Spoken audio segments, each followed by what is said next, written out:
പണിക്കരെ വരിക, അടി നിക്ക. ആ എന്താ വന്ന്? ഒന്ന് ജാതകം നോക്കണം പണിക്കരെ.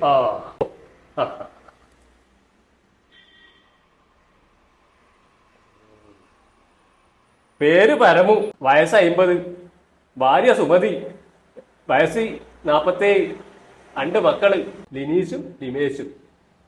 പണിക്കൊരു വല്ലാത്ത സംഭവം തന്നെ കേട്ടോ. ജാതകം നോക്കിയിട്ട് കൃത്യമായിട്ട് പറയണമെങ്കിൽ സമ്മതിച്ചു കേളാം.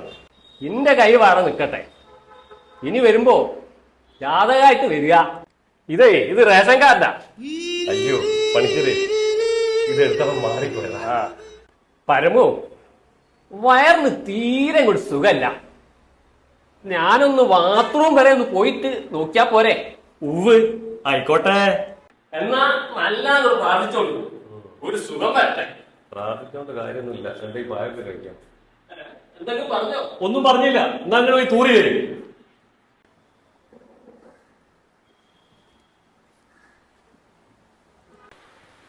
പണിക്കരെ നമസ്കാരം. എനിക്ക് രാശി വെക്കണം.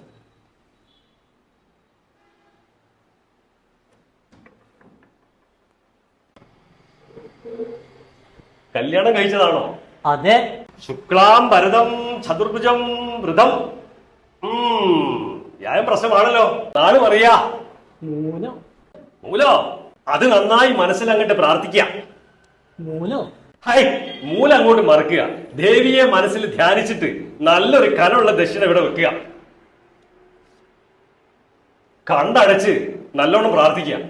കണ്ണ് തുറന്നാ ഫലം പോവും.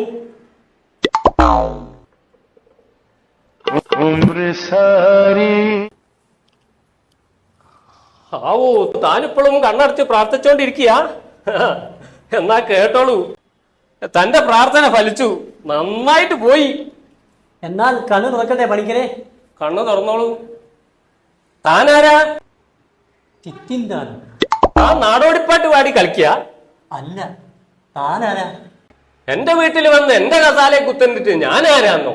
ഇനി ആരാണോ? അപ്പൊ ഇവിടെ ഇരുന്ന പണിക്കരെവിടെ? ഇവിടത്തെ പണിക്കര് ഞാനാണോ? എന്താ? അപ്പൊ എന്റെ കാശ്? കാശോ? ആ